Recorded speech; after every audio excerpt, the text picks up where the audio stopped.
Hello, guys, and welcome to the ChooseFI radio podcast. My name is Jonathan, a pharmacist from Richmond, Virginia, and my co-host name is Brad, a CPA turned entrepreneur. And this is the ChooseFI radio podcast. On today's show, Louisa shares how to get the Costco budget under control. Ashley shares a frugal one of the year. Jason from Reaching Our Balance shares a college hack. We discuss an article that acts as a cautionary tale about Robo advisors, and Jesse shares his tips on cashback rewards.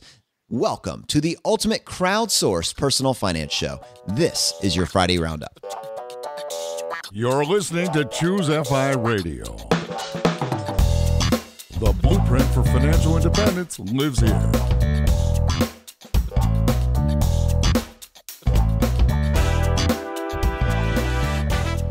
If you're looking to unlock the secrets to financial independence and early retirement, you're in the right place. Stay tuned and join a community of like-minded people who are getting off the hamster wheel and taking control of their lives in the pursuit of financial independence. ChooseFI, your home for financial independence online.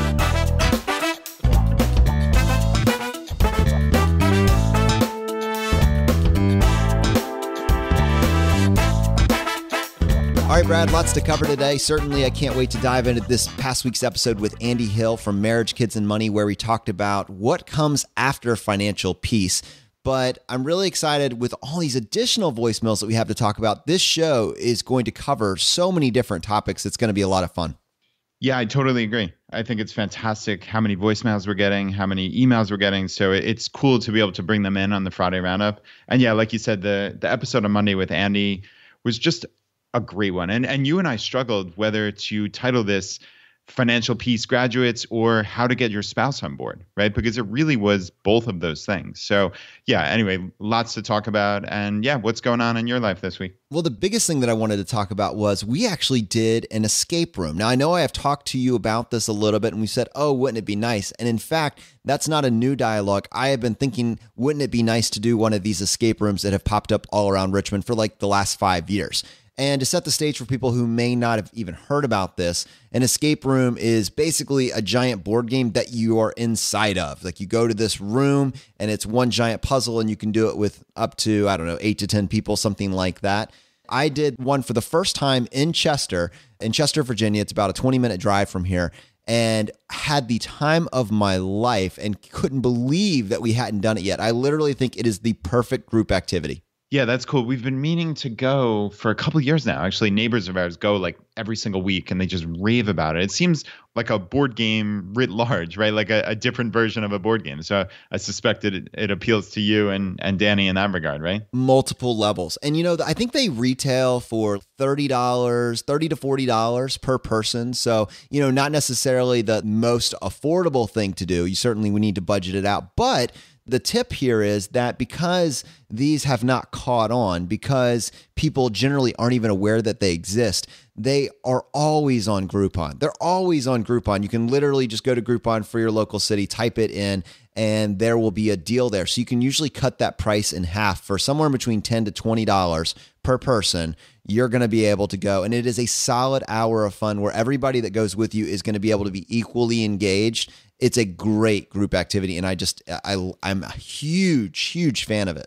Yeah, and we had actually floated the idea of making that a ChooseFI local activity here in Richmond.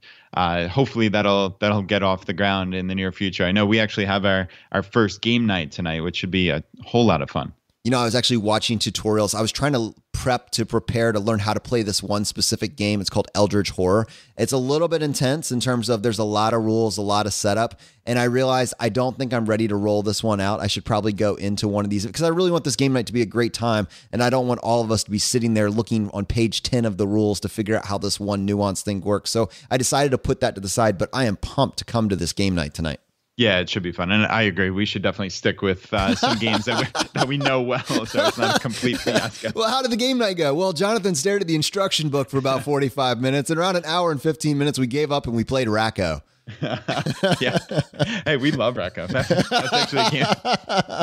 It's so good. It's a good game for kids. It is. It really is. I think my wife introduced it as a teacher. She was a big fan of it and wanted us to play it on one of our weekends, but it's fun. Nice. That's really cool.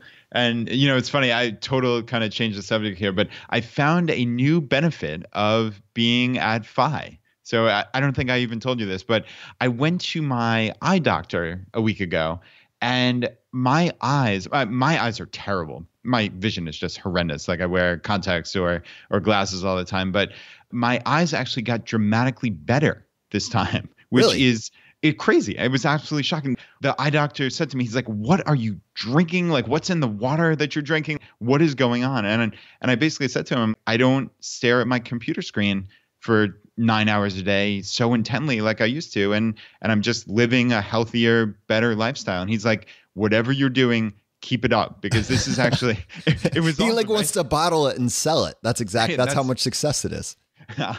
Yeah, it was really cool. And of course, there's not like a direct causal relationship, but it seems pretty likely that this really did impact my eyes. And the funny thing is, I didn't remember this, but 2 years ago when I went to him, my eyes had gotten slightly better then. So literally in the last 3 years, my eyes have gotten dramatically better over these 2 visits. So yeah, just again, a funny little side note, but who knows? What's really funny is that I'm staring at my computer reading my notes for this episode as we get this thing rolling. And as you're saying this, I find myself just trying to avert my eyes just for a couple of minutes so that I can get some eye space. Like I need a little bit of room. So you got me suddenly freaked out about this.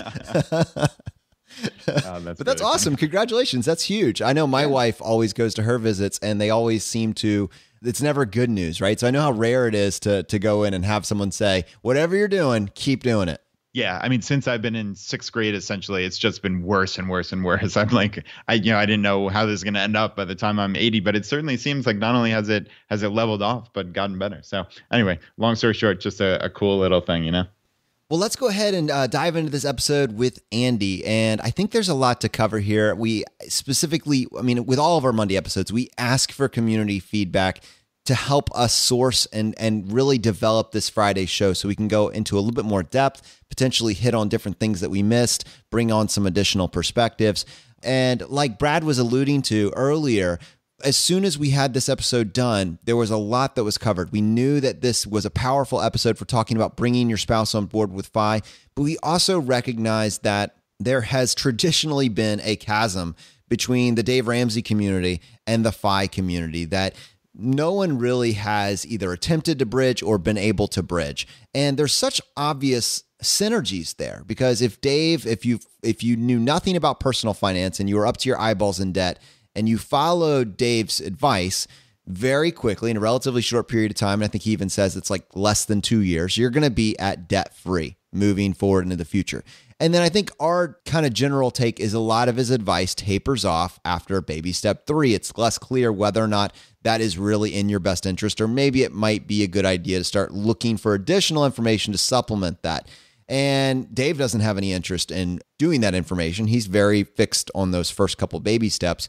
We wanted to bridge that, but to be honest, we're almost too far inside on the FI camp, in terms of how we have built and brought information into our fold. And Andy was clearly the guy to help us bridge this gap. And I think the response made it clear that that was the right choice, to center this episode on talking about what do you do after you finish the baby steps, or you've made it past the point where you really feel like Dave is giving you information that you can use. You've graduated past that.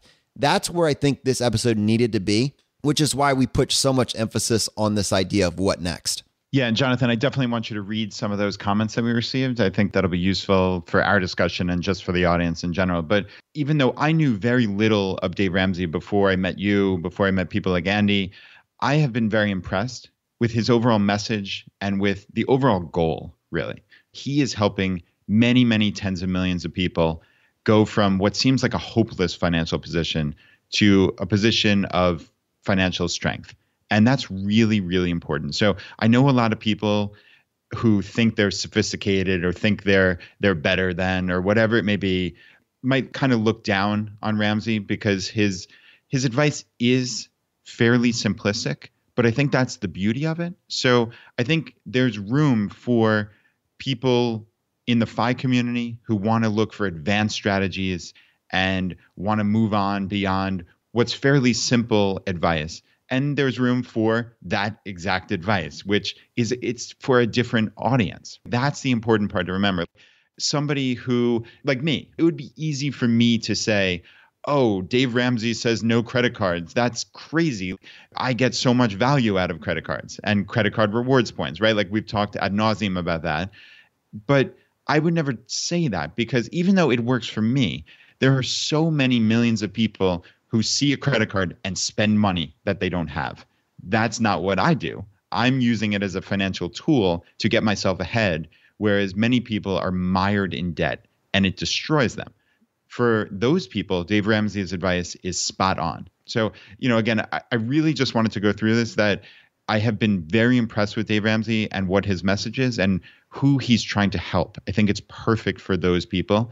And then, look, if they're looking for something else beyond, as Jonathan's saying, baby step 3, or as I understand it, there are 7 total steps. Like if people are looking for more, then there's ChooseFI. There's the FI community. There are other strategies, and that's great. Both can exist side by side.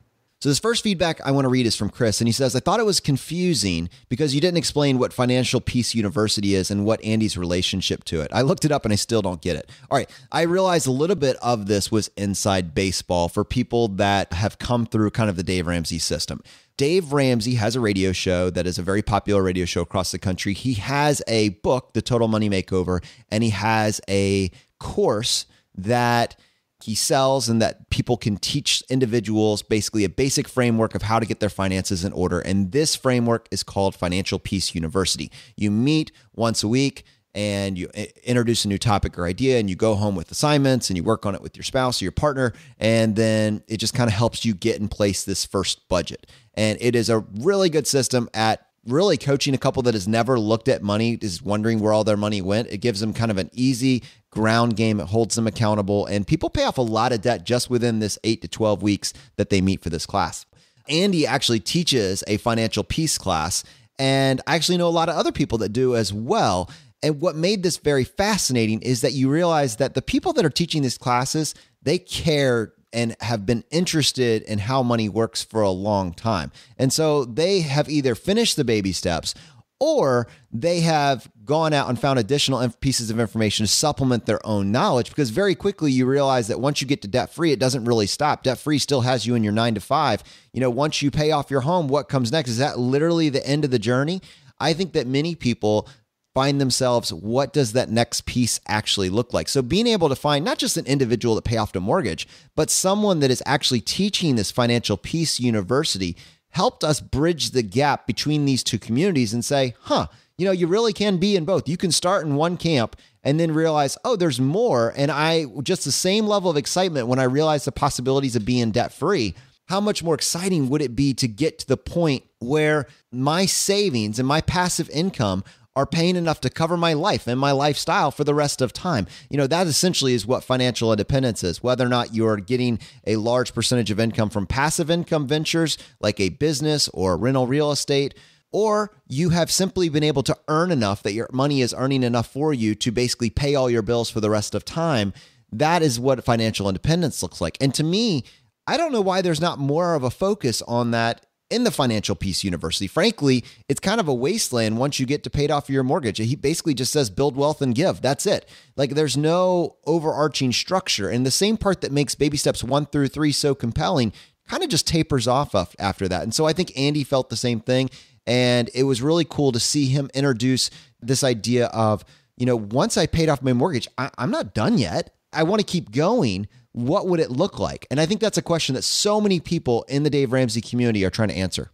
Yeah. And I think to your point, Dave Ramsey has a very specific goal, right? So you understand why you can only focus on really one major thing at a time, especially when it's so far reaching. So I understand why he doesn't move beyond those 7 baby steps, because that takes a lot of time and effort and organization to teach all the millions of people that he's trying to reach. So I get that. And it's cool that Andy came up with his unofficial baby steps 8 through 10. And of course, you kind of jokingly said that on the Monday episode. But of course, these are unofficial, clearly not related to Dave Ramsey at all. It's just kind of like, okay, if you were to move on from the FI perspective, and Andy came up with these, where would people go? And I guess his baby step 8 was to max out your retirement buckets, which is what we talk about all the time, especially controlling what you can control, which to me is your current tax rate and your current tax liability. So basically, if you can put money up to the max, certainly in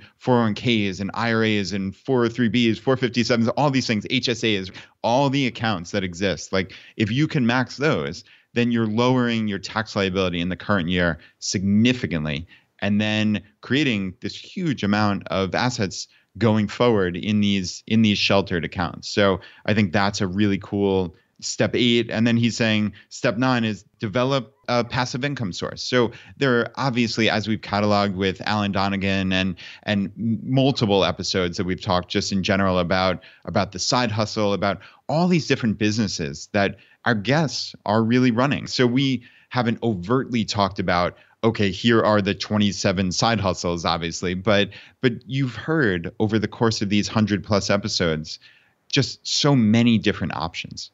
So find some passion of yours, find something that you can make money on, find something that either might take a lot of effort now, but is passive down the road, or who knows? There are so many different options. So I think that's a cool step 9. And then basically most succinctly, step 10 is financial independence, right? I think Andy termed it, bring in passive income to cover all your expenses. That could be from investments. It could be from these side hustles that we're talking about, et cetera, but basically financial independence. So I think that's kind of a cool progression off of this original Ramsey baby steps. And yeah, I'm definitely impressed with where Andy went with that.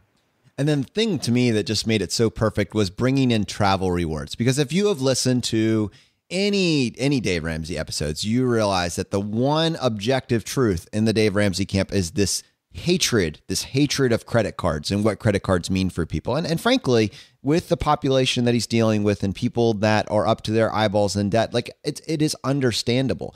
But clearly, like, we have found the way to get so much value out of these very same credit cards, which say that, it is not good or evil. They are just a tool that can be used. And so unwinding that and have Andy talking about this progression was a value add, I think, for many people in our community that are struggling with this. And this comes through in a lot of the comments that we got. Jill says, I'm a Financial Peace University graduate here. Because of Dave Ramsey, I paid off my student loans, my credit cards, my car loans. I have a 6-month emergency fund, and I'm so close to being mortgage free. However, the thought of jumping back into credit cards solely for travel rewards is both appealing and terrifying, not for fear of overspending, but simply because it goes against the blueprint of all that Dave teaches. Charlotte says, I'm a huge Ramsey fan, so the travel reward part of this process is hard for me too. Honestly, it turned me off to FI initially, but I kept listening and learning, and I'm applying the parts that I'm comfortable with. I think there's a lot of value here. So I think it's like, you do need to be objective with yourself. If credit cards are an issue for you, if they are something that is going to derail your financial plan, and you're going to be carrying a balance, making it from one paycheck to the next, ignore all of this. Do not do this. Don't sacrifice the gains that you have made.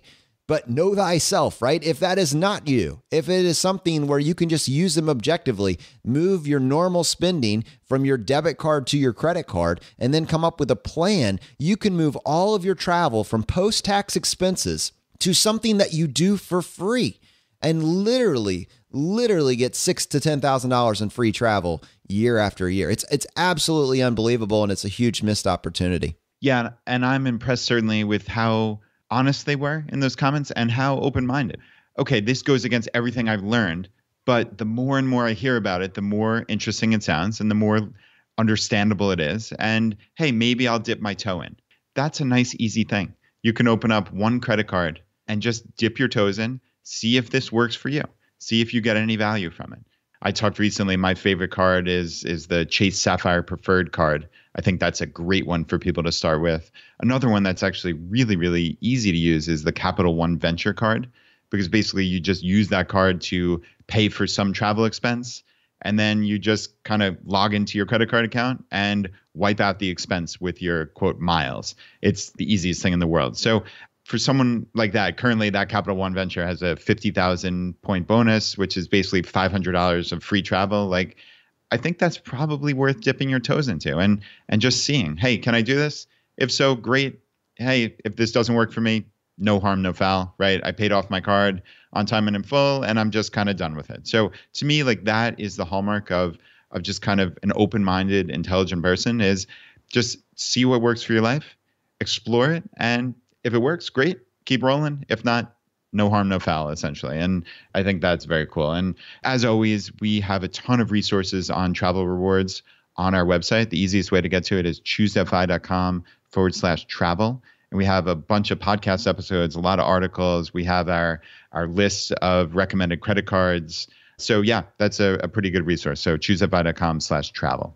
And this really was just a blend, trying to bring these two communities together. You know, Michelle says, love this episode. I think you know what a large chunk of the ChooseFI listeners are from the Dave Ramsey world. This was a great mashup. It's also the perfect episode to send to my local Dave Ramsey buddy that I think would love the FI world. And that is exactly what I was thinking as well. You know, you need to reach a hand out. You don't come at someone that has benefited so much from what Dave Ramsey says and just throw a hammer at him. There is room to acknowledge that he has been a great benefit and has brought some great information into your life, and then just realize, but there may be more, and I'm interested in that.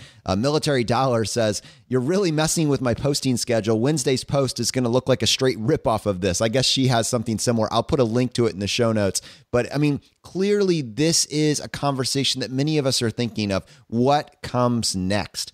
Yeah, Jonathan, I'm so impressed, just kind of switching gears for a minute here, with Andy and Nicole's overall mindset as a couple, as a unit, and as a family there, you know, kind of just going forward with their strategy to succeed in life. And I think the most fun part of this was their budget parties, right? Like, how cool did those sound that they're getting together on a monthly basis and just making it like a real fun thing. You know, he talked about appetizers and drinks and just sitting down and just making this something that's a part of their lives. And they talk about their dreams for the future, what we want to be as a family, what we want to be as a couple, 5 to 10 years in the future. And then, yeah, talk about those dreams and those goals and what life looks like and what do they have to do to get there. So many people just kind of sleepwalk through life. And that's even people in the FI community, like myself.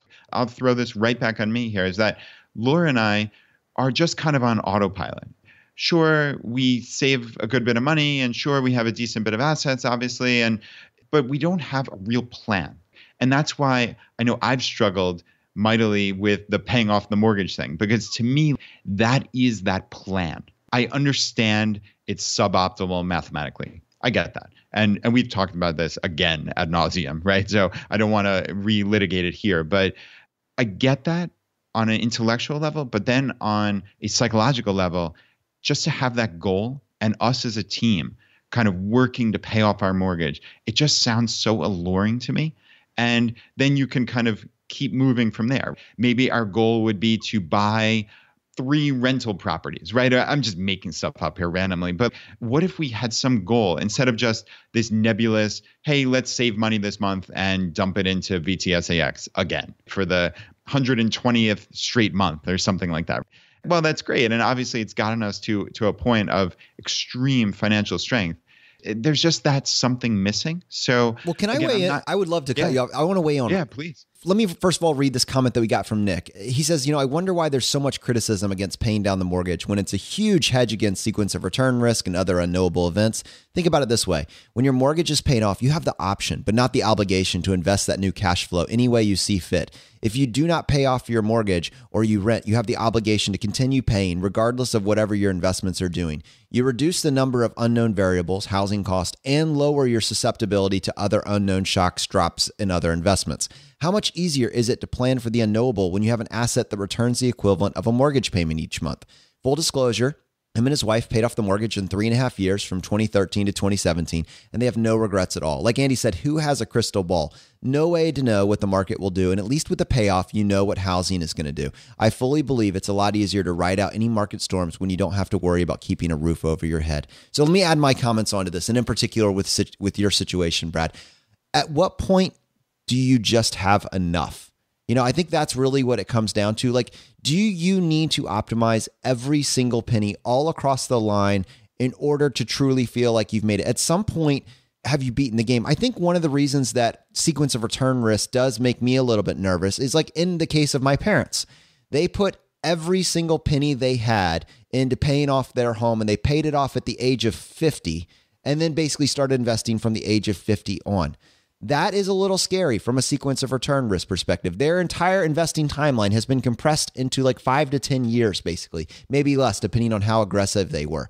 That does not apply in the case of Andy or the case of someone in their 30s that paid off their mortgage and still has 10 or 20 years of investing timeline. And so I think this is where the personal aspect comes into this. Everything that I tell people about sequence returns, I'm saying this just because I doubt they've thought of it. Just like I wouldn't have thought of it before Big Earn introduced the problem to me. I would have just thought it's the guaranteed, the rate of return, which is your mortgage, maybe around 3% versus what you could theoretically get in the market, maybe closer to 8% on average. It's an arbitrage between the two. But this idea of having a smaller timeline to invest in is a very real problem that I don't think people are aware of. And in the case of my parents, that is going to have implications for their financial strength going into their 60s and 70s. So it's like a conversation that needs to be had. But once you have that information, I think that then you can adapt to your personal situation and make the case to pay it off. Brad, do I think that you are going to screw your family over by paying off the mortgage? No. For you at this point, it would be a rounding error. Long term, I don't think it's going to make a big difference for you. You still have plenty of time to invest. You've built up passive income. You have a great financial position. You will never get criticism on either side. I don't think anybody could object to you making a decision either way. And I love the idea of having a simple balance sheet. Very few line items on my budget. I can optionally have large discretionary spending months, but my fixed expenses are incredibly low. I 100% get the appeal of that. But you don't have to. And I think it's just, the conversation is so valuable, right? If peace of mind matters to you, and I'll be honest, it matters to me, then if you're in your early 30s and you can make the choice that Andy made to pay it off, but you still got 20 plus years of investing after that, dude, go for it. Definitely something to think about, as always. I mean, that's why we do this, right? And that's why we talk about this stuff is to really be introspective and try to determine what makes the most sense for your life. So yeah, that's advice well taken, and I will take that to heart. And yeah, I mean, I was just very impressed with Andy and Nicole, and he was saying, what are the end goals that will make us happy? And I think that string of happiness kind of ran through all of this, where he was saying basically how Nicole makes him more fun. He almost sounded like me in some regards. He would just sit in an unfurnished single room, basically, with, kind of talking about myself here, but with a laptop and a suitcase of clothes. That's essentially all I would own. And your Excel sheet document would be open. Future value calculations out the roof. That's all you need, right? That's it. But Nicole made him more fun. I think that's just really neat, and that's a cool partnership, right? And he was saying don't take away the joy from life. She makes him realize that, and there are things that are worth spending money on, and that's a really important point for everyone out there in the audience. This, again, for the 1,000th time, this is not about deprivation. This is not about pinching pennies and doing crazy stuff that's going to make you unhappy. It's the exact opposite. It's about finding that happiness and running towards it. So I think we all need to be cognizant of this. It's funny, we talk about second generation FI, and it's so interesting seeing my kids and how different they are. Molly is a little bit more of a spender, even though I've talked about her being a minimalist and she loves to clean. She's not a natural saver, whereas Anna is me times 100. I swear, Jonathan, it's crazy. We have to draw her back from the abyss. I don't know. What a great visual image. Yeah. Anna, don't do it. Seriously, I feel bad for the kid. We didn't do this to her. We've talked. I think she looked at that compound interest spreadsheet and realized that she can be this millionaire pretty easily. And now she's taken it again times 100. So it's a little bit frightening. But now we're having conversations with her about, hey, saving money isn't everything. There are things that are important in life that you need to spend on and then bring us happiness. So we're actually having this conversation on a daily basis, almost certainly a weekly basis, with our child, our oldest child. And it really is essential that you focus on, obviously you have to save money. That is the bedrock of financial independence, but you cannot do it at the expense of your happiness. You just can't. And Brad, final point on this episode, there really was so much, but this really hit me. Andy talking about Mind the Gap. What's fascinating about that is that is not an Andy Hill original idea. He got it from something else, which tells me, again, as everybody should know right now, you do not need original ideas. You just need to take action and incorporate good ideas into your life. But this idea of when he's at work, he's at work. And when he comes home, he walks in the door, he says hi to his wife and children, and then he goes upstairs and he gives himself that 10, 15 minutes, gets a shower, gets changed. And when he's done with that and he comes back down to his family, That is his family time. His phone is still upstairs. It's off. He is present. And I think that this idea of being present in every interaction of your life, it's something that we're going to come back to and we're going to talk about with a few other guests in the near future. But if you were to give yourself a grade, are you being present with your family? Are you giving them the best or the rest?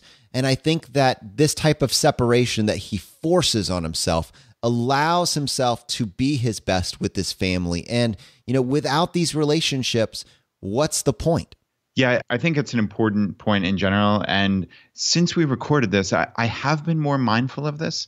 And I still am susceptible to it. Like you asked, are you really being the best when you're with your family? And like I noticed yesterday, for instance, I was playing basketball outside with my girls. It was just one of those things. Like they asked if we could go out and I didn't really want to. It was cold, it was a little windy, and I was just being a baby. We went outside and played. We're having an absolute ball. It really was a ton of fun. But there was something in the back of my mind that was just saying like, oh, let's go in. You're uncomfortable. And like, is that really fair to my amazing little daughters who are having this grand old time with their dad playing basketball and just having fun? And in the back of my mind, I'm saying like, I wasn't really there. I know that's a kind of a weird example because we're mostly talking about getting off of the technology and the phones and all this stuff, but it's just more a point of being present. And I think that's something that I know once you can at least identify it, you can try to get better. So for me, all right, why was I like that? It's so stupid because it was a little windy. I mean, give me a break because it was cold and windy. You were not leaning into discomfort. No, I wasn't. I was being just an absolute baby. So that's something, at least now I'm aware of it. And I can try to figure out why are you like that and just try to get better moving forward. So yeah, I mean, I think this is something that we all can take into our lives and really do mind that gap, create separation, but also just be present. Nice. Yeah, challenge accepted, man. Well, let's go ahead and move into some voicemails that we got this past week. The first one that I wanted to play was actually a voicemail that we got from Louisa talking about getting the Costco budget under control. So if you remember, I stated almost a month ago that my food budget had gotten out of hand and I had like this $900 bill and I was wondering what happened because I used to be so good. I used to have such a strong game plan and it has just gotten away from me. I said that I was going to try and do a challenge. This last month, I actually did not track it, but I think I'm going to actually track it as part of a project that we're going to be rolling out in the month of April. But even in the meantime, just by being slightly more intentional and saying that was ridiculous what happened last month, I'm pretty sure that my food budget has dropped by 20 or 30%, really without effort. This was an approach that I really thought was valuable, and I can't wait to play it for you.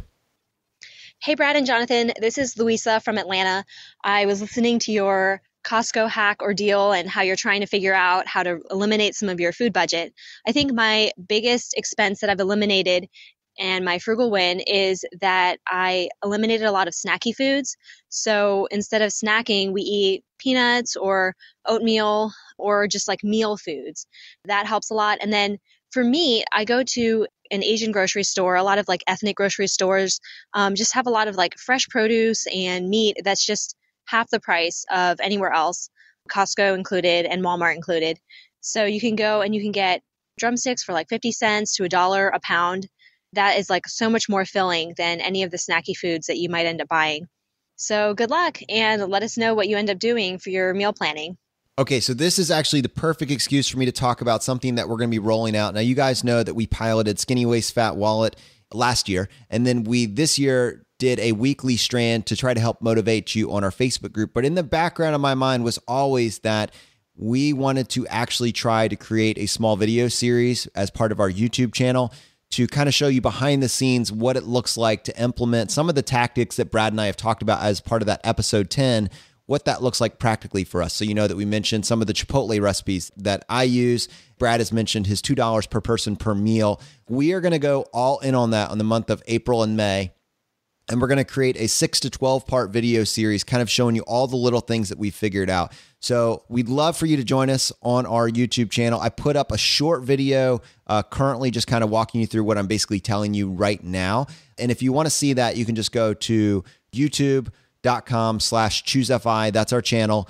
Definitely subscribe. That way you get access to all the latest videos as we release those. And of course, we'll let you know on the podcast when a new one is released. But one of the things I wanted to talk about is if I'm going to go ahead and take the time to make that video series with you, Brad, and it will take that's a lot of work to kind of get that thing produced, we might as well go ahead and track, at least in my part, every single penny that we spend on food for that month, try to do a cost per serving. Because while I think there's a lot of fitness channels on YouTube, there's two things that I don't feel like I see. One is someone creating a video series around actually losing the weight and chronicling it as you go. And there's a few of those. But then when you add on to this piece that they're tracking how much it cost, that is something, and especially if they're doing it with a frugal bent to it, I don't think anybody else is creating content in that space. And so I think it would be a value add, both for me from an accountability and engagement perspective, but also for our community who maybe wants to see practically what does this stuff actually look like when it's getting played out.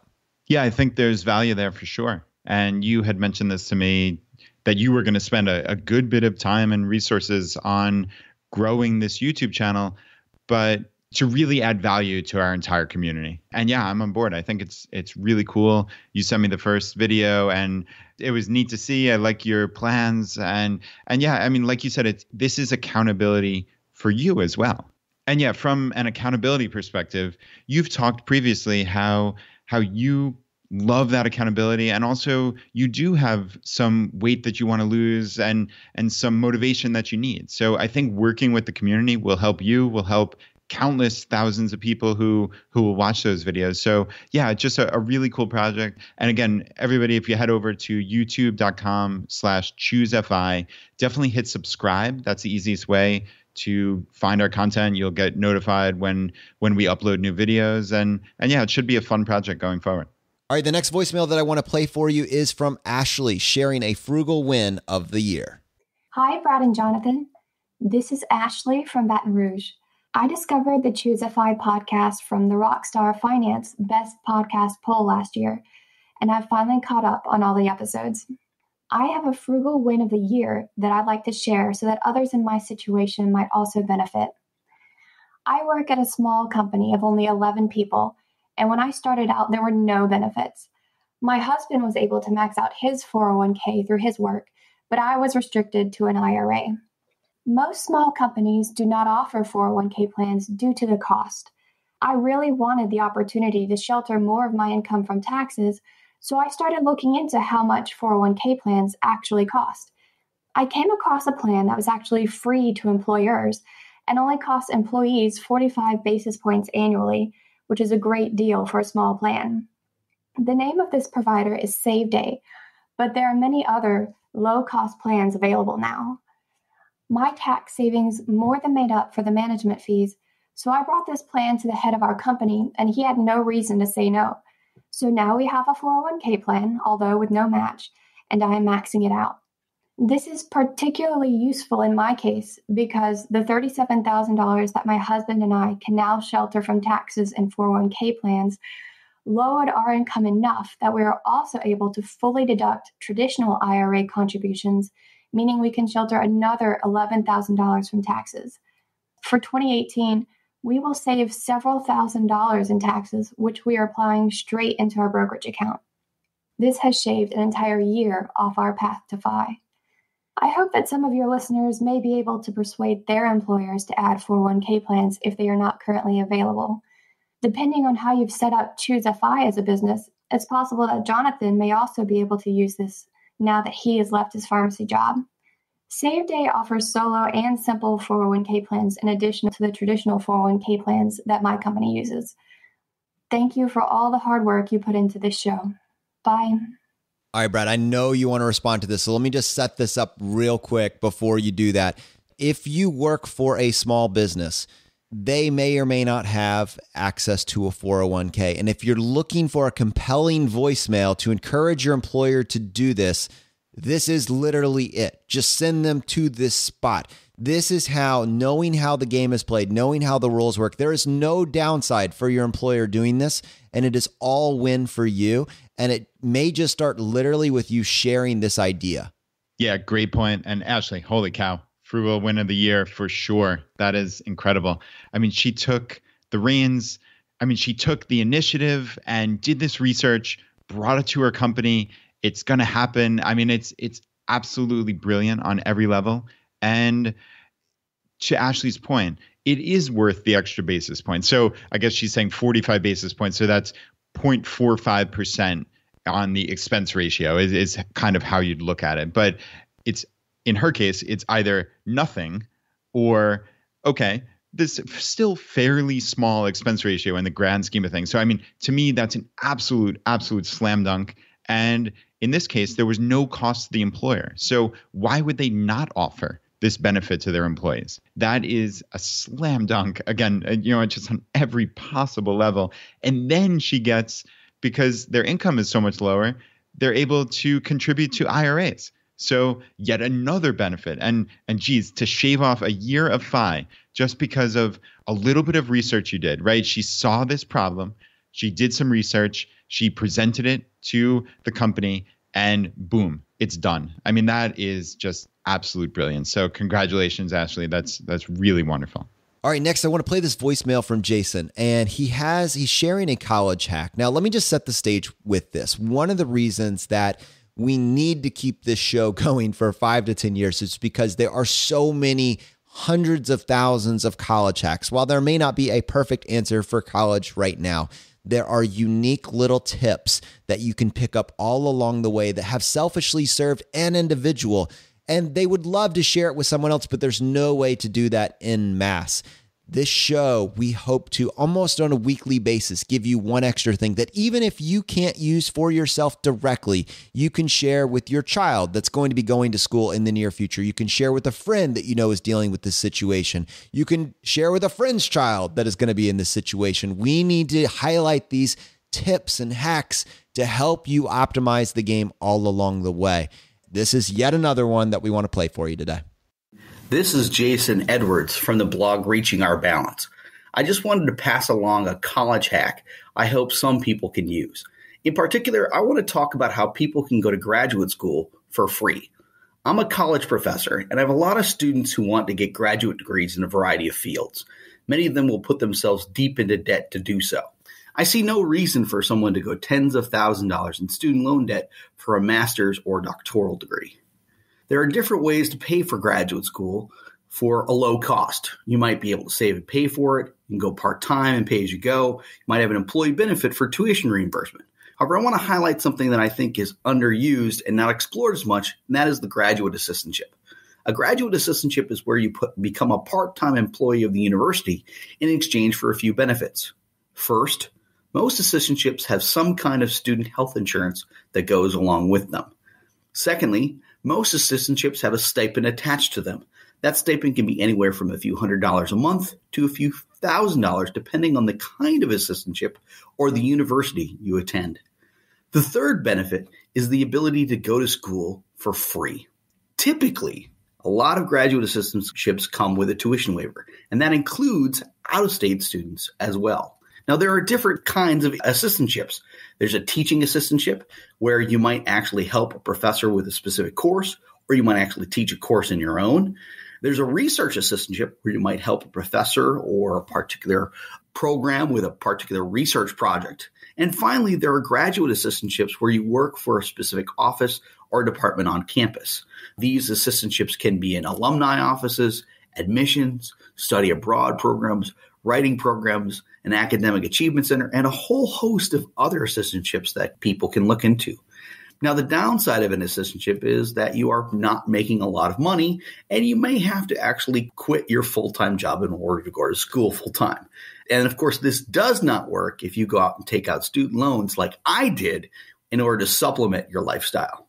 But if you can get an assistantship, live on the stipend, savings, and perhaps another part-time job that you acquire while going to school, then a graduate assistantship can be a great way to fund graduate school. I can go into more detail, but I think I'll stop there. If anyone has any questions, I'd be more than happy to answer them. If nothing else, thanks for listening. And as you say, the fire is spreading. Oh, man, he said that so well. Chills down my spine. Jason, we're going to put a link to your blog in the show notes for today's episode. And for those of you that are listening that are like, man, I wish I could find out more information, definitely reach out to him. I'm sure he would love that. So what a cool hack though, right, Brad? Yeah, that is cool. And if you aren't in that academic world, you'd have no idea that this even existed. I certainly have never heard of this before, but yeah, it seems like it's pretty wide ranging and there are lots of different options. So definitely something to explore in the graduate degree realm. So yeah, again, Jason, thank you.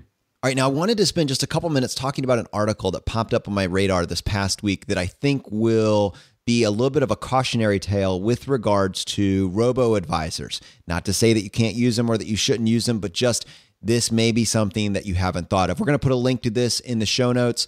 It was on wired.com. Beware of robo-advisors bearing low fees. Companies like Wealthfront are moving away from their early ideals of low-fee passive investing, and customers should be skeptical. So Brad, just in summary to you, as I was kind of reading through this article, basically several robo-advisors have popped up on the scene offering low-cost index fund investing with the benefits of tax loss harvesting on the backside, but basically doing it at only slightly more than maybe the expense ratios that you would pay if you went directly to Vanguard, and giving you these extra benefits as well as a very intuitive interface that you're using up front. It looks good, you know? And I'll be honest, Vanguard just does not look pretty at face value. So there's definitely something to add that could be added onto that. And so, you know, a lot of people have decided to do that. It's kind of a one-stop shop. You know, the fees were low enough that maybe you could justify it. But this article is basically saying that the play was always from the angel investors that funded these companies, that they wanted to get you in, and they thought there would be so much mass adoption from millennials that even though it was relatively low in fees, the money would be earned back relatively quickly. But they haven't seen mass adoption, in large part because many people, after they figure out what they're doing, just go directly to the source. They go to Fidelity, they go to Schwab. So they haven't seen the mass adoption. And so Wealthfront, because they are beholden to their investors and to their owners, have started looking for ways to increase the margins. And in particular, they are now moving people from these low-cost index funds. They are now saying that they're up to speed on all the latest behavioral economics, and they can use modern technology to make it easier, and they can move you into some of these more advanced actively managed funds, which have more fees, which then allows them to take additional, I guess you could say, margin off the top. The crazy part about all of this to me is that they are not giving you the choice up front whether or not you want to use that. At least in the case of Wealthfront, they have started moving people with over 100K in assets to some of these, I guess they're called swap options, and you have to opt out. It's not an opt-in. To me, that is shocking, absolutely shocking. And if you have Wealthfront, you, in my opinion, should definitely make sure that they have not made any changes in your investments without your knowledge. If you're in other robo-advisors, again, not to say that you shouldn't use them, but just be aware that they don't have a fiduciary responsibility to keep you in what the initial arrangement was, and just keep your eyes on it. I think that's just probably a good place to be generally. Yeah, and Jonathan, I didn't read the article because this is really the first time I'm hearing of it, but I think that allows me to talk about this generally, which is just always be aware of what's going on with your money, be aware of the companies that you're doing business with. You know, I don't know what Wealthfront is all about or who their investors are, what the pressures are. This is just one article, but I think the larger point is just be aware. And I think that's why we like Vanguard so much, because they don't have the pressure to worry about investors or shareholders. It's a company that's essentially there's no profit motive, and that's how they can keep their expense ratios so low.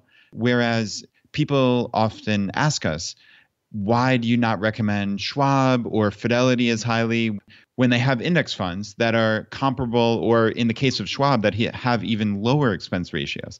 And I just want to be clear that we're not 100% Vanguard and everybody else stinks. That's not the case. I think I do try to talk interchangeably now about Vanguard, Schwab, and Fidelity, but my bias is clearly towards Vanguard because they don't have the profit motive that the other companies have. So it's just a different setup, and you just never know, right? Schwab might have low expense ratios now, and that might change if there are different pressures. So I'm not arguing that that's going to happen anytime soon. I think their best strategy probably right now is to try to keep up or even surpass Vanguard. So I get that, but that could change like we've seen with Wealthfront here. So it's just know the companies you're doing business with. I think that's the larger point.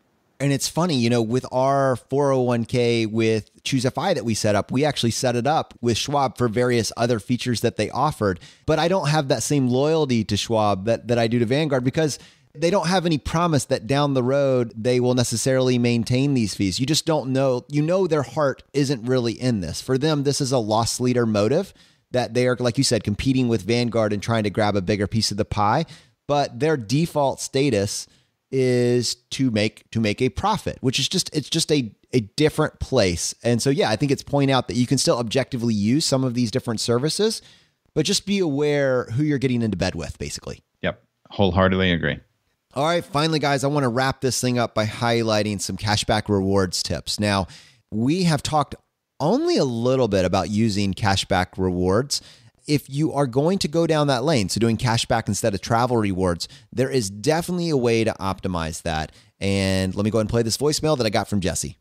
Hey guys, this is Jesse from North Carolina again.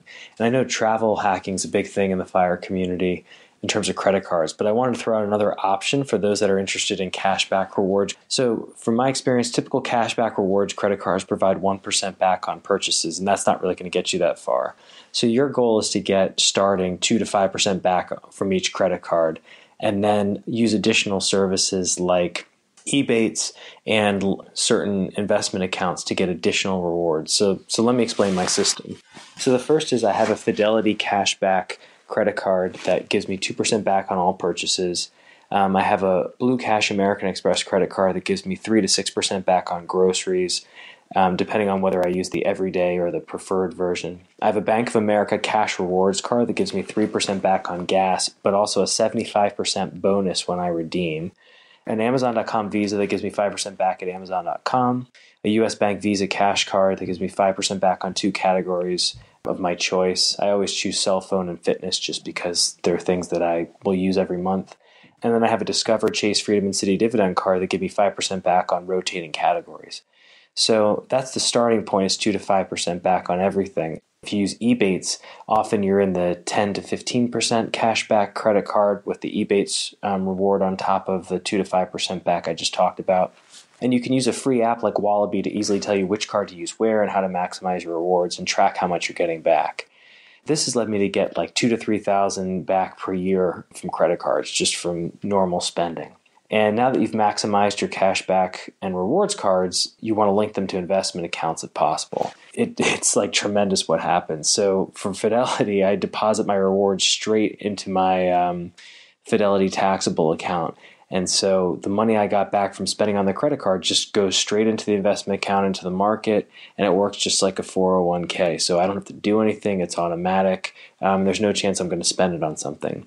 And then also I mentioned earlier that there's a big bonus with my Bank of America credit card, and that's because I have a Merrill Edge investment account, and I am a Bank of America preferred rewards client. So as one, you pay $0 to buy stocks or ETFs, index funds, and you get 25% to 75% reward bonuses back when you redeem on Bank of America credit cards, depending on how much money you have in your Merrill Edge account. So this is seriously one of the best kept secrets, because you'll find that, you redeem $20 and you get a 75% bonus. It's just tremendous.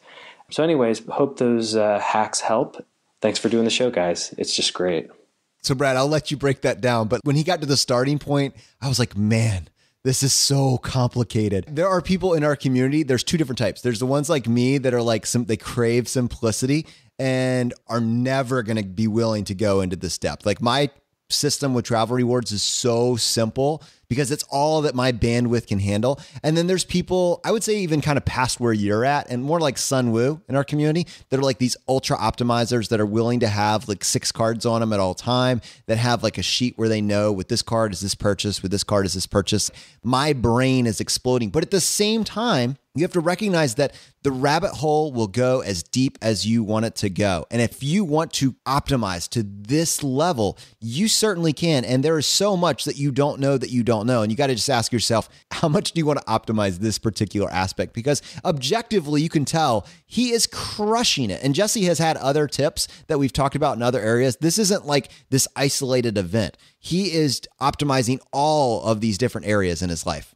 Yeah, there's no question about it. It's funny, when I was listening to that voicemail, I'm thinking, man, him and Sunwoo need to talk. There's no doubt about it. So it's funny that you brought him up. But yeah, Sunwoo is one of the moderators of our ChooseFI Facebook group, and just an incredibly intelligent guy, and just that ultra optimizer. So I mean, you're giving me a little bit too much credit here, Jonathan. Like, this is so far above my pay grade. It's unbelievable. I don't do this kind of optimizing. I think simplicity for me is an essential aspect of my own life. So this kind of just like gives me the shakes when I hear somebody doing this kind of thing. But that said, if you can do this and you want to really optimize, it's those categories. It's finding where you get 3 times points on travel or on dining with this particular card and that particular card. So yeah, being mindful of these categories is really important. And I also love that strategy about bringing the money directly to Fidelity and just not even touching it, not giving yourself the chance to spend it or do whatever with it. It's going straight there. It's getting invested. So that really helps, because then this money, which is really just free money, right, that you're amplifying by doing all these category bonus hunting, it gets amplified because you're sending it to Fidelity and it's compounding in some type of index fund, right, over years and decades. So absolutely brilliant. And also this cash back is really a strategy for people who come to us and say, hey, I don't really travel that much. So for me, going after travel rewards points just doesn't make a lot of sense. So how can I maximize? Well, you can do it by listening to a voicemail like Jesse's. And this is just focusing on a couple cards that have these major category bonuses. Also, there are some cards that you can turn into direct cash bonuses. I know right now there's the Chase Inc. Cash card. So that's a business card, which currently, as of this date of recording, it's March 27th. That has, I think, the best bonus I've ever seen on it, which is a $500 bonus. There's a Capital One Spark Cash for Business card, which also has a 50,000 mile bonus, which also has a $500 bonus. So that's great. I guess theoretically, you could turn Chase Ultimate Rewards points into cash at 1 cent per point. So a card like the Chase Sapphire Preferred, if it currently has a 50,000 Ultimate Reward point bonus, that would be $500 in cash. So now, is that the optimal way to do it and get the most value out of it? No, I don't think so, because traveling, you can get, we think, in upwards of 2 cents per point, so double the value. But if you're not going to travel, then, hey, is that a bad redemption? No, absolutely not. Just trade it in for cash, and that's $500 extra in cash in your checking account, or even better, in your Fidelity or Vanguard or Schwab account, right? So there are lots of options, certainly, if you're looking to open up a credit card and get a nice cash bonus. All right, guys. Well, unfortunately, that is going to bring this episode to a close. Now, as you know, we like to finish every episode by doing a drawing for a copy of a book that we have found useful. We have 3 books that we offer. We have J.L. Collins' book, The Simple Path to Wealth, Dominic Cortuccio's book, Design Your Future, and then currently we also have a few copies of Vincent Puglisi's book, Freelance to Freedom. If you want to enter the drawing, all you have to do is just go to ChooseFI.com/iTunes, follow the instructions there, and leave us a short written review. And then send us an email to feedback@ChooseFI.com, letting us know that you left a review and what screen name you left it under. We give away 1 book for every 5 written reviews that we get, and we announce the winner on the Friday Roundup. Brad, how many winners do we have today? All right, Jonathan, we have 1 winner today, and the winner is Nicole, and she calls this the hands down the best life optimization podcast. This is my all-time favorite podcast. Day after day, we are left with actionable tips, life optimization strategies, and a community that comes together to find answers to life hurdles, breaking them down into steps that the average person can understand and follow. The day-over-day vibe is overwhelmingly positive and upbeat. Our teen and tween also listen to the podcast, and although they don't understand all the topics, it opens the door to discuss a wide range of ideas and levers they can pull in their future. Thanks, guys, and keep doing what you're doing. Bonus points for using the word levers and having a tween that listens. That's incredible. The fire is spreading, my friends. We'll see you next time as we continue to go down the road less traveled.